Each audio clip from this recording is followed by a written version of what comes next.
In 2023, Lucy Letby was convicted of murdering 7 babies and attempting to kill 6 more at the Countess of Chester Hospital.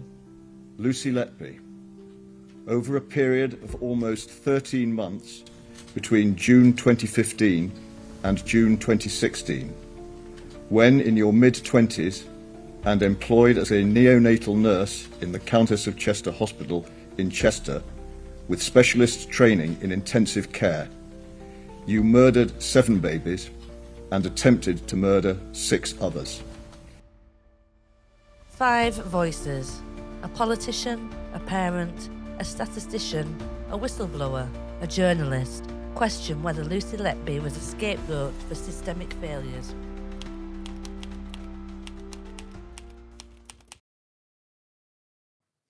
Okay, well, obviously, like most of the population, I was aware of the case, but it wasn't until after the conviction that I realized that this is potentially one of the worst miscarriages of justice in living memory. When it first came out in the press that she was convicted and sent to prison, I had an incredibly emotional reaction. And I realized that that was because it was personal. You know, my feelings, my reaction was one of a personal nature. And now I look back and I regret that, because I just took it on face value. And there was this whole idea that she had targeted twins or multiples. And then very soon after that, I attended one Zoom with Science on Trial, and there were lots of different people that were talking about it, and I only went to one, but it was enough to make me think, maybe there's more to this, but I'm going to reserve judgment. And I carried on with my work, carried on campaigning, carried on all of that. And then in December, I had a reason to go back over my research, and I kept thinking, what happened in 2015? What happened in 2015? Because I had been told that there was some corruption within the stillbirth rates in that time, during that time. And then I literally woke up and I was like, Lucy Letby. And I had a theory, and my theory was, knowing how the stillbirth statistics are collated and how the audit was conducted, which has been edited, I believe, a number of times. The first theory I had was, if you have somebody who's a murderer, then it's not poor care or mishandling of treatment to poorly babies. And just didn't think anything more of it. And then one day, I think I was just watching the news, and last year, I think it was about May of last year, and David Davies did some announcement in Parliament about the fact that there was an article in the New Yorker that had been restricted in the UK, so we couldn't have access to it.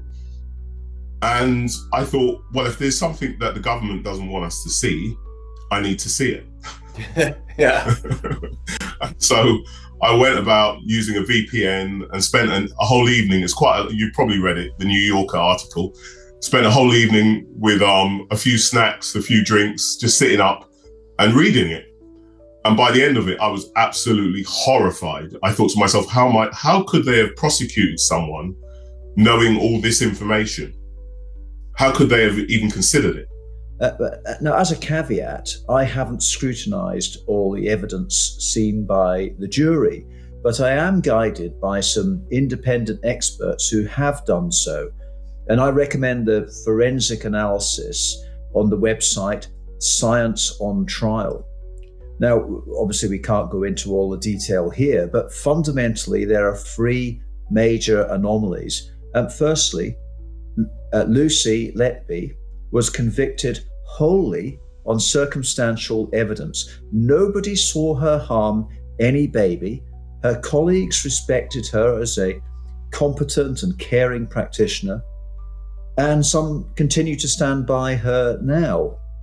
Secondly, prominence was given to a chart showing which nurses were on duty at the time that babies died or deteriorated in this period from June 2015 to June 2016.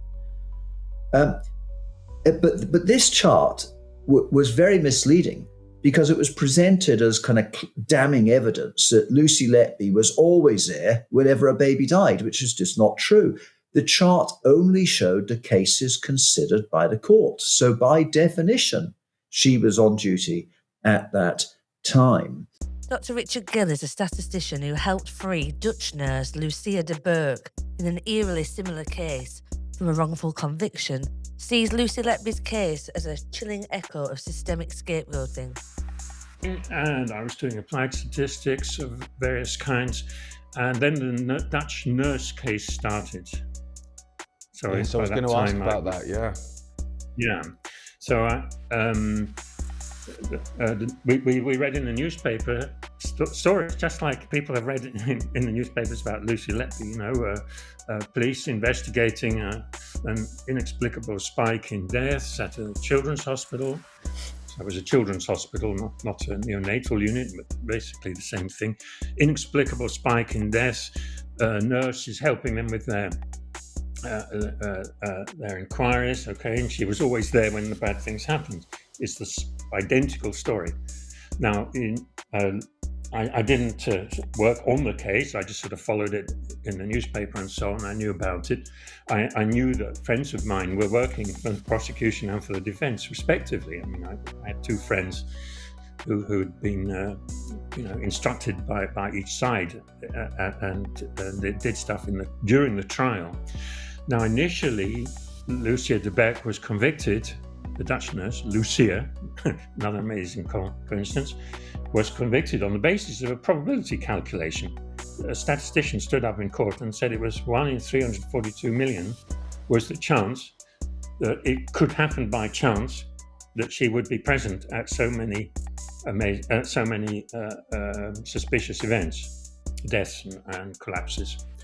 And this probability, which was spoken in court by, he wasn't actually a professor at the time, but he was, a very serious academic. And it actually convinced a lot of people at the time that Lucia was guilty.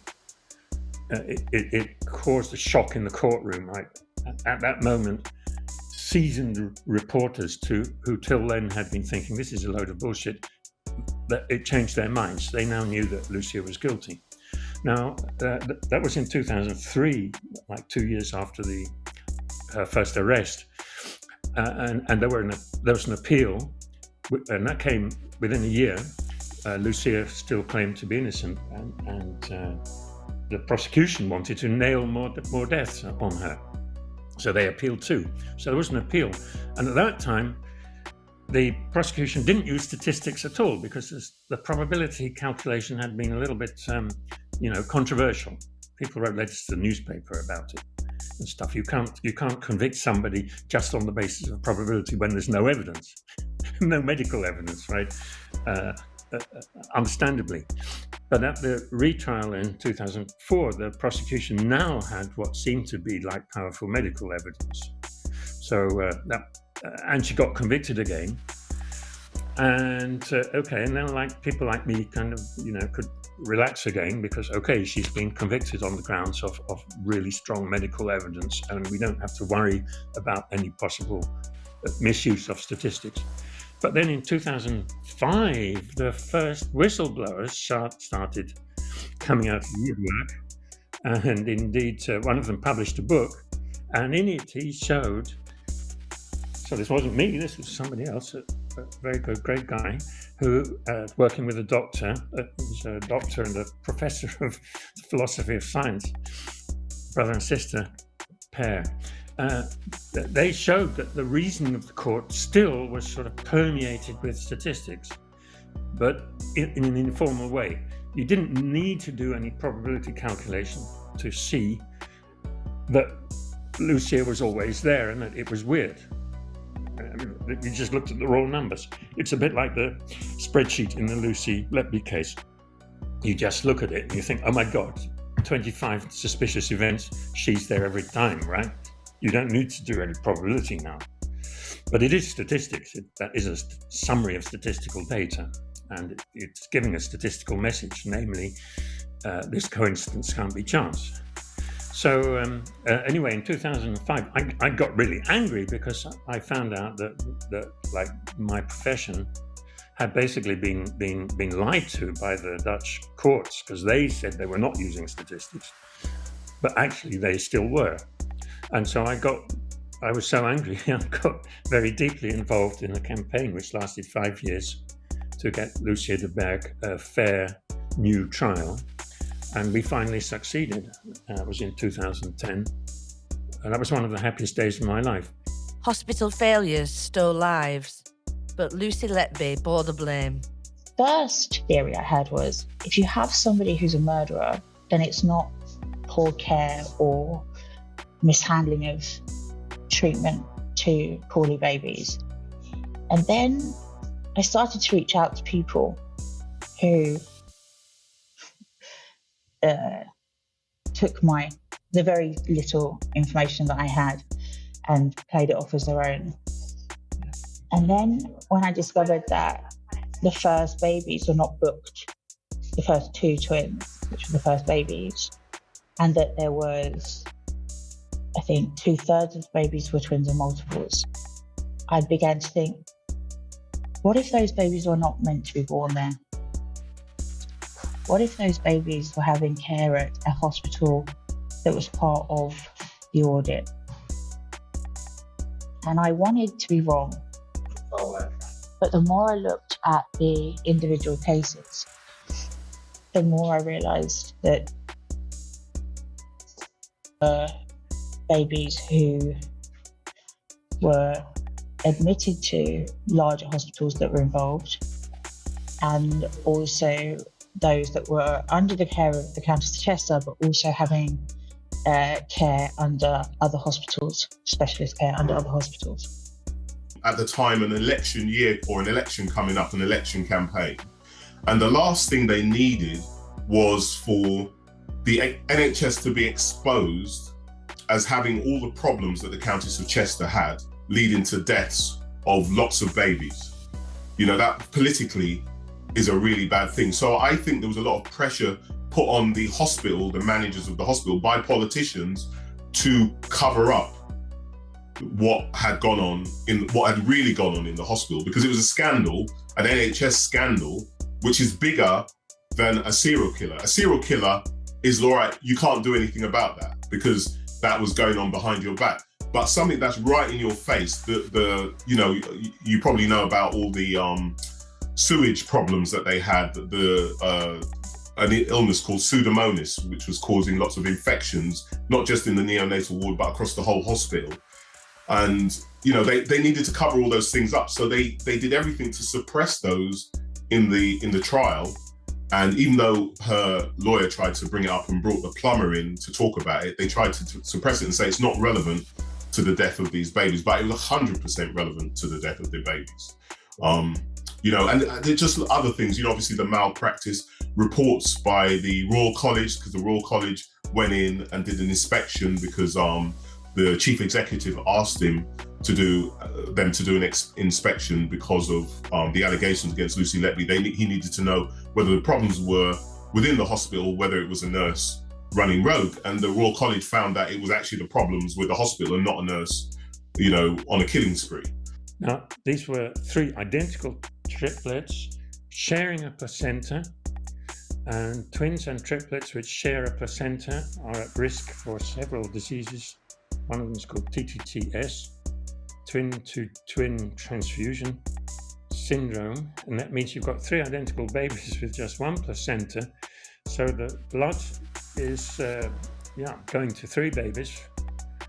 Well, the placenta is giving blood to 3 babies, and sometimes you get a situation that blood to and from one of the babies is actually coming from one of the others. Right, so like it's called twin-to-twin transfusion syndrome because one of the babies is actually the blood supply for the other one. There's a lot of evidence that several of those twins and also the triplet actually had this. Now there's also pretty clear that the mothers of those babies were having antenatal care at Liverpool Women's Hospital. So that is pretty odd, isn't it? Seems to me they should have been born at Liverpool Women's. They might have had a chance of life if they had been cared for at Liverpool Women's Level 3 neonatal intensive care unit. But for totally obscure reasons, they were somehow turned up at Countess of Chester, where things did not go well. Well, I believe she was framed from the outset. And I think that there was a very critical report about the neonatal unit by the Royal College of Paediatricians. Now, Lucy Letby started work there in 2012, and there were no problems with her performance at all. Then suddenly in 2015, she starts murdering babies. Well, let's look at what else happened at that time. That the neonatal unit at the Countess of Chester Hospital was upgraded so that it could take all these quite very vulnerable neonates, premature babies, that would previously have gone to a specialist unit.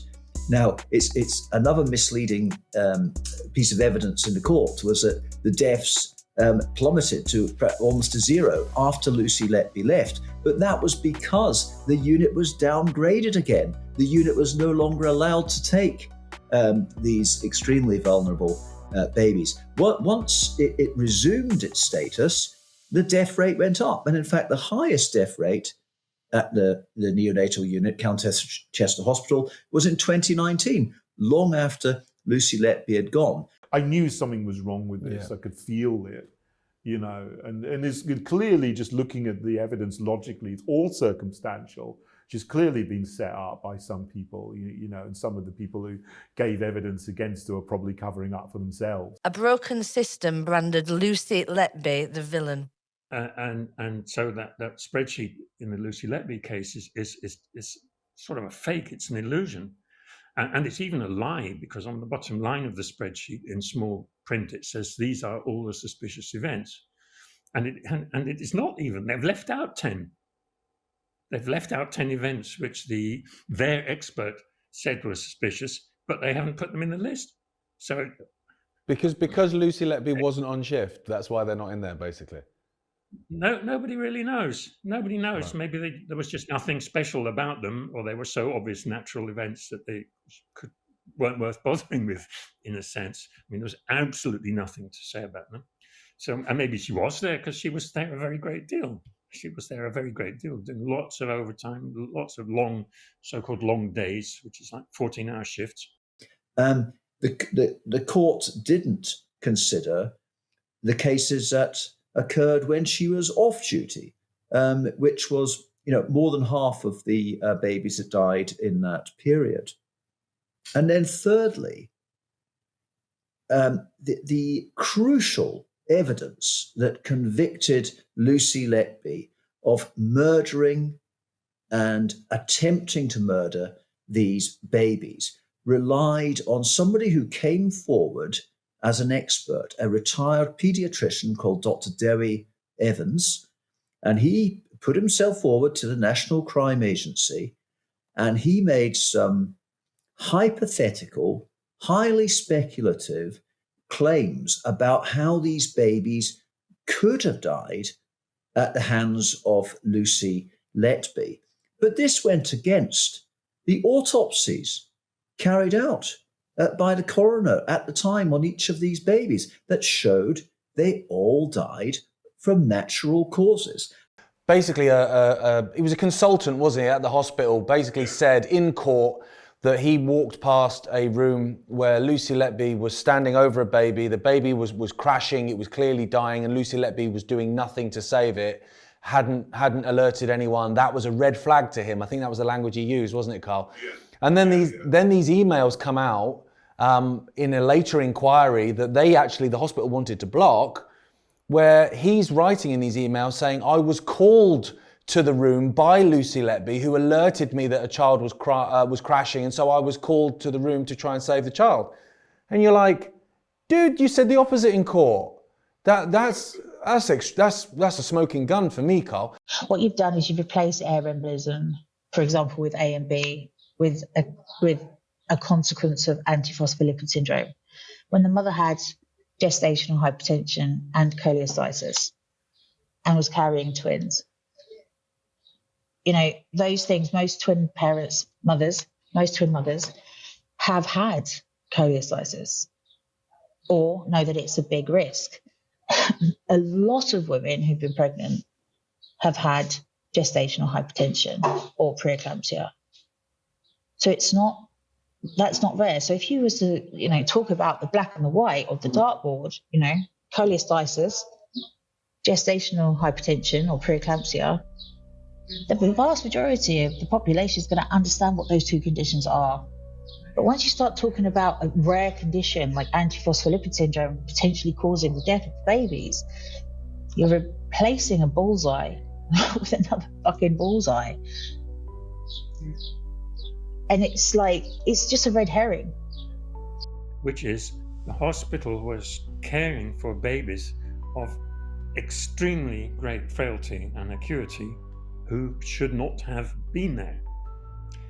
There are a number of babies who definitely, according to what you can learn about what their situation was, at birth, and even known before birth what it was going to be. There were babies who needed level 3 care. And in particular, there's a huge preponderance of twins and even a triplet. And these are twins and a triplet with known serious complications, which should never, ever, ever have been cared for at Liverpool. I'm sort of giving away where I want to get to. Should never, ever have been cared for at the Countess of Chester. Countess of Chester was effectively a level 1 unit. There's 1, 2, 3, and the various rules about a degree of prematurity, birth weight, and so on and so on. The Countess of Chester is now a level 1 unit. It's been dropped to a level 1, and basically it was a level 1 unit at the time, though on paper it was level 2. And have shown to be lying. Yes. Now more and more is coming out every week, every day almost. Another thing that has been presented to the trial is wrong, or there's evidence that's been withheld. I mean, the thing for me right at the beginning was the dodgy spreadsheet, showing that there were 17 cases or something, and she was present at all of them, when actually there were many, many more cases of babies dying or having health crashes where she wasn't even present at all. Yeah. Shaky evidence, charts, lies, and testimony unravel Lucy Letby's guilt. I am sounding the alarm, and no one's listening. And with every day that goes past, women are receiving poor care. And the fact is that pregnancy in and of itself is not risky. I mean, I've supported many, many women pregnant with twins and multiples, and I advocate for them to get the best possible care, and I direct them towards that care. I've never had a stillbirth. I've never had a neonatal death in the women that I've supported. That's not because of me, it's because I sent them to the people that I know can actually support them, and they go to term. I think the toxicity, I don't know. Someone has to care from high up. Someone needs to really care, because all of the methods that we have to monitor, the neonatal death rates or the perinatal mortality or maternal mortality, and the inquiries, the independent inquiries, they're all connected. There's no independence. There's no autonomy. And there always was in maternity. And it upsets me, because if I go into maternity wards and, when I used to work as a doula, I used to find that people were quite wary or defensive with me, because a lot of, it's from the top down. The toxicity and the need to control and to be right is all the way down. And then the work that I did as a doula, I always wanted to be helpful to everybody there in order to ensure that my client was being heard, the person that I was supporting supporting the families that I was supporting were being heard. I wasn't there to have an argument. I wasn't there to get in the way. But it's like a battlefield. Someone that I think would be really interesting for you to speak to. He likened the NICU experience to the Stanford experiment, and it is like that. The way it's set up. If I had the answer, but the problem is that I've reached out to every single person from high up, and you might get this analogy with your background with football and all that kind of stuff, but I was offered whistleblower protections by somebody who works with David Davis, and it never came through. Talking about my daughter being in special care and how awful an experience it was and how good the nurses were and how many babies I saw crash whilst in that 8 weeks that I was in special care. I saw like probably 10 babies crash. So the whole idea that babies don't crash in a neonatal ward is a lie. It was an absolute lie. And everyone can see that they've done something wrong, but they're trying to cover it up and keeping an innocent woman in prison and basically this is psychological torture. They're giving her hell. Yeah, I mean, she's horrible. She's, in solitary confinement. I mean, and that will be for her own protection because, a child killer or perceived child killer in prison, I dread to think, well, that kind of treatment would be like. Yeah. It's extraordinary. Was it Peter Hunt announced it's going to be an inquiry into maternity care? Right. I mean, the government has admitted that maternity care in the UK is shit, and they need to find out. And of course, it was shit, and that was one of the reasons the Lucy Letby case happened. So this is just not going to stop, but it's going to be delayed for a long time. I can imagine. I don't think people realise either is just how many people are in prison wrongly. It's a staggering number. I interviewed a former police sergeant a few months back. Yeah. Sorry, and I'm open to lots of stuff, but even I was sat there looking at him when he was saying the numbers of people, thousands of people. I mean, it's an extraordinary amount of people that are spending decades sometimes in prison for stuff they've never done. It's horrendous. It seems to be about 10%, and especially of the people in prison for a long time for very serious crimes, because very serious crimes are the ones where the system often goes wrong. And of course, there are serious crimes where somebody stuck a knife in some people and other people saw it, and there's no doubt about it. But there are serious cases where there is not clear direct evidence, and these nurse cases are an example of such. Right? These are nursing units where people are dying. So there is a serious problem of distinguishing a natural death from an unnatural death, and that's not the problem which the police are particularly the people to do. So such cases go wrong quite a lot, and the estimate is about 10%. And actually, it's the same in the Netherlands. It's like similar. I think it's probably everywhere. Now, many of the 10% are probably people who were criminals anyway, but they've been put away for a different crime than the other ones. Yeah. But there are all kinds of ways of like you can interrogate prisoners, or you can interrogate prison governors, and they'll all basically say, yeah, it's about 10%, 5 to 10%, I don't know. But the system it's a human system, and it's going to make mistakes, and especially in serious cases with huge emotions, it's more prone, and only indirect evidence is going to make more mistakes. And the problem is not so much that it makes that percentage of mistakes, but that it has so much difficulty in correcting them. Exactly. Right? That's what I was going to say. That's the problem. Yeah, humans make mistakes, but you need to admit them when you've made them. Yes, otherwise you don't learn from them. Absolutely. Now, the CCRC has been sort of publicly ridiculed and shamed because of doing such a bad job in recent years. And so one can hope that it's going to do its best for Lucy Letby in a good sense, and that it'll start doing better. But it's still the case that the Court of Appeal is, because what can the CCRC do?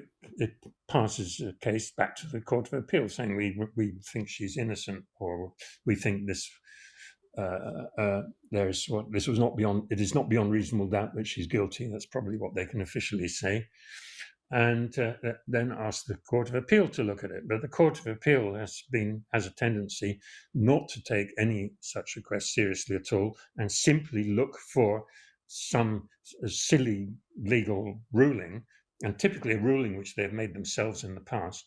You know, and the Court of Appeal is a law unto itself.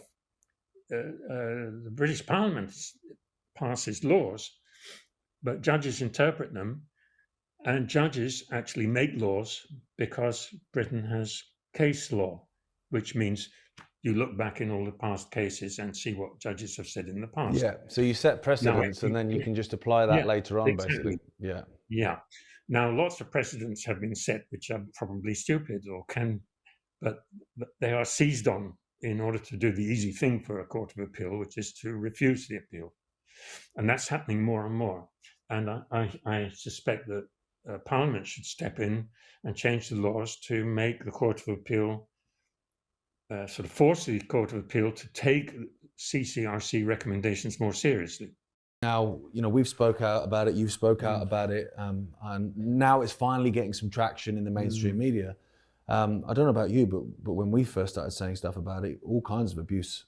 So much. I mean, I had someone who's well known in the right wing, behind the scenes, bit of a mover and shaker, actually sent me a WhatsApp message saying, I don't think you should talk about this because you're losing support by speaking about Lucy Letby. I didn't even respond to that. Flawed evidence, systemic failures, and a woman's life hanging in the balance. In 2025, is Lucy Letby a scapegoat? Join our fight for justice. She was a young, passionate, caring nurse who tried herself to raise the alarm many times, and they didn't listen. In fact, they became defensive, like they have done with me. And then, especially, you know, if you're, you know, from a very simple background, you know, dare I say it, a woman, a young woman, you become the problem. Do you think they she'll make ever? You the problem. Do you think she'll ever be released, Sarah? Do you think that this will ever come out enough to ensure that? I know I'm asking you a crystal ball question. I get that. I think if we all stand together, and I have an awful lot of families who are willing to step forward, if we all stand together and campaign, I think she will. I think with those that are the biggest voices around it currently, I think it's unlikely. Definitely the word is spreading, but I think it's spreading very, very slowly. Because most people don't watch the TV anymore. No. You know, most people, it's not like the old days where we all watching ITV, BBC One, you know, you go to the school playground, everyone would watch the same TV show the day before, or you went into the office and everyone would watch the same show. Now there's so many different things that are distracting people. So I think it's harder to get the word out because you have to get the word out at the same time on so many different platforms. You have to get because a lot of people just, like my ex-partner, the mother of my youngest son, she just watches Disney Plus. She watches Grey's Anatomy on Disney Plus and stuff like that, you know, and the Hallmark channel. She doesn't watch news. She doesn't buy newspapers. So anything she knows about Lucy Letby, she knows from me. Yeah. Because she doesn't, and a lot of her friends are like that. They don't watch news channels. They don't go on YouTube. They don't really use much social media, and they don't, you know, read newspapers. And most newspapers, I've got no skin in the game when it comes to the Daily Mail, but the Daily Mail seems to be doing, at least talking about it. More, I would say, probably more than the rest of the newspapers. I know there have been certain articles in others, but the Telegraph has also done quite a bit, actually, probably almost as much as the Daily Mail, maybe. That's good, because people need to talk about it. Because, like I say, I spoke about it on social media, and I know the Unity News Network, they're very good talking about it as well. And you were just getting attacked. And that, going back to that chart showing the nurses that were on duty, why wasn't there a chart showing which doctors were on duty? So from the very outset, Gareth, this has all been about blaming a nurse, whereas the lack of medical competence on that unit was known to be a problem. There was a senior consultant, Dr. Gibbs, who was about to retire, and he wasn't as involved as he should have been. Junior doctors were performing cannulations and catheterizations without the skill to do it properly. They were taking multiple attempts, risking injury and infection. This was not a well-run unit. And Lucy Letby, I believe, is the fall girl. And what a terrible way for her to be made a scapegoat. She is now set to spend the rest of her life in prison for crimes which I believe there's a strong possibility she did not commit. So the consultant that said he saw her standing over the baby that was deteriorating quickly and she hadn't raised the alarm and that was a red flag. Well, as soon as they found emails where he'd said at the time, I was called there by Lucy Letby, that should be enough to reopen it. Every single one of those things should be enough on its own. But you've got dozens of them. It's obvious there should be a retrial, or I think the charges should just be quashed and she should be released immediately. But I think it's because there are people who, they think that by not reopening the trial, or if they do reopen it, it's going to call into question the integrity of British justice. My crystal ball says she will be, but I no way of predicting whether it's going to be a few months, a year, several years, or 10 years or 20 years. And of course, I don't know if she'll survive 20 years, if it does take 20 years. I think it's inevitable. Basically, I think it's inevitable, but the system is incredibly slow and doesn't want to give up and doesn't want to admit that it's made bad mistakes, but it's just piling up all the time, and all the other problems with maternity care in the UK are piling onto this as well. Like, how dare you say this? It's cut and dry. And it's like, have you actually even looked at the case? And these people hadn't. They just, I saw it on the telly. And so the more information, like people like yourself, Carl, can get out to people, the better. They don't realise that British justice's reputation has been shot to pieces already. Completely. Nobody believes in it. I used to believe in it. I used to believe in the establishment, the police, the justice system, the judges, the MPs, the royal family. I was brought up to believe in them, but I don't believe in a single one of them now. No. I mean, maybe there are some individuals within each of those organisations and sectors who are decent people, but as a whole, they're acting against ordinary people. But so LucyLetby.org, and Sarah and I have got like the top article at the moment on that blog is by Sarah and me, and it's about these twins and triplets business, which is pretty technical and complicated, I warn you, but it's incredible. 2/3 of the babies in the indictment are twins and triplets. And not just any twins and triplets, but twins and triplets with very serious complications. Yeah. Why? Why were they at the Countess of Chester? It's a very good Nobody question. has asked that question yet. We're asking the question. We don't know the answer either. No, but that's the point, isn't it? These are the questions that need to be asked. There's lots of questions, I think, of the whole thing that weren't asked, to be honest. So it's great that you're doing it, Richard, and we thank you for that. And I'm sure Lucy and her family do as well. Lucy Letby's conviction rests on a house of cards. Flawed statistics, fabricated charts, and a hospital's hidden failures. Was she a scapegoat for a broken system? Act now, demand justice, challenge the evidence, and join the fight to free her.